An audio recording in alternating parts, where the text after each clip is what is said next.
সময় আচ্ছা আমাকে একটু অনেস্টলি বলো বিজনেস স্টাডিজ থেকে এ প্লাস তোলা কি কঠিন? মানে বাই ডিফল্ট? হ্যাঁ, অ্যাকচুয়ালি কঠিন। তার কারণ হচ্ছে ৭ টা সৃজনশীল ম্যানেজ করা যায় না আচ্ছা, বাই টাইম। এখানে সবার সমস্যা হয়। এখানে আচ্ছা, সবার না মানে সমস্যা। সায়েন্স এ টু বি অনেস্ট কিন্তু এ প্লাস তোলা অনেক সহজ। মানে আর I'll be very honest খুবই সহজ। কারণ প্র্যাকটিক্যাল আমাদের ২৫ মার্ক থাকে। ট্রু। আমাদের ওর ২৫ প্র্যাকটিক্যাল মার্ক তো ফ্রি পাই।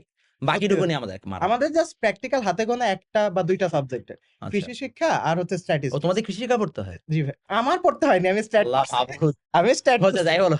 আমি স্ট্যাটিস্টিক্যাল ভালো, স্ট্যাটিস্টিক্স স্ট্যাট পড়ছি। পড়লে ভালো। আর আরেকজন মানে যদি স্ট্যাট না নিই নটরডেমে স্ট্যাট আর ইকোনমিক্স। আচ্ছা, আচ্ছা, আচ্ছা, ২ আচ্ছা। টার একটা আরকি। ইকন অনেক জোস বাই দ্যা ওয়ে। ইকোনমিক জোস হ্যাঁ। তো যাদের হচ্ছে ইকোনমিক্স পড়ার ইচ্ছা ওদের বাই ডিফল্ট বাট আমার মনে হয় ইকোনমিক্স নেওয়া ইকোনমিক্সে উচিত। মার্কস তোলা কঠিন। মার্কস তোলা কঠিন। বুঝছি ম্যাথ এজন্য সবাই অনেক স্ট্যাট নেয়। ম্যাথ এজন্য আছে। সবাই স্ট্যাট নেয়।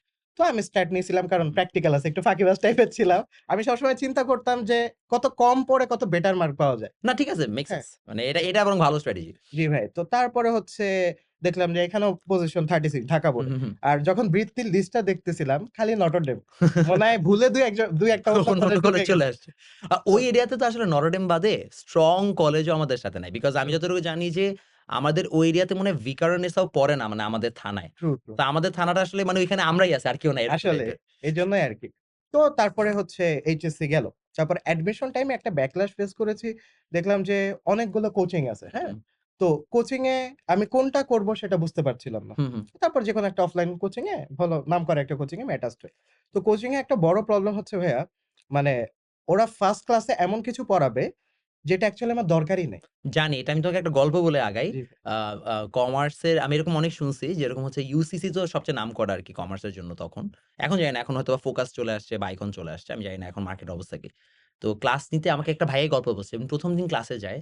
ক্লাসে যেয়ে ধম করে দরজাটা আটকায় এবং ১ম ১ ঘন্টা সে এমন মানে পড়ায় যে পোলাপান ভাবে কি না কি হয়ে গেছে।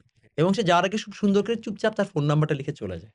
এবং তারপরে ঐখান থেকে সব স্টুডেন্ট ভাগায় সে তার নিজের ব্যাচে নিয়ে আসে। বেছে নিয়ে আসে। এটা বেশ মানে মানে দিস ইস আ গেম এবং ওই ট্রু। ১ম ক্লাসে উনি নিজে বলে, ওই ১ম ক্লাসে আমি যা পড়েছি তার থেকে একটা কোয়েশ্চেন অ্যাডমিশন আসলে আমি আমার নাম পাল্টায় ফেলব। নিজেই বলে। তো আমি যখন বাই টাইম রিয়ালাইজ করছি মানে ইটস অলরেডি টু লেট। হুম, বুঝতে পারছি। মানে তুমি বুঝো নাই যে আসলে হ্যাঁ, অ্যাডমিশন এ এত কিছু লাগে এত না। কিছু লাগে না। তো আমি হচ্ছে পরে মানে কোচিং জাস্ট এক্সামের জন্য রাখছিলাম। আচ্ছা। নিজেই বাসায় ফিল্টার করে জাস্ট হুম, কোয়েশ্চেন ব্যাংক এনালাইসিস করছি। কোয়েশ্চেন ব্যাংক এনালাইসিস করে তারপর হচ্ছে আমি ফিল্টার করে পড়ছি। তো দেখলাম যে মেক্সিমামই এইচএসসি তে যা পড়ছি বেসিক থেকে আসে ঢাকা ইউনিভার্সিটি কোয়েশ্চেন।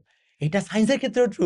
ওদেরকে আমি ১০০০ বার বলি ওরা বিশ্বাস করে না। যে ট্রু। দিন শেষে এইচএসসি যে ভালো পারে সে অটোমেটিক্যালি অ্যাডমিশন ভালো পায়। অটোমেটিক্যালি মানে ইটস অ্যাডমিশনে জাস্ট ভালো করতে এইচএসসির পড়ার যে অ্যান্সার গুলা সেগুলো অ্যাডমিশনের ডিফারেন্ট ফরম্যাটে লিখতে হয়। True. But the basic is same যে এইচএসসি পারবে সে অ্যাডমিশন পারবে।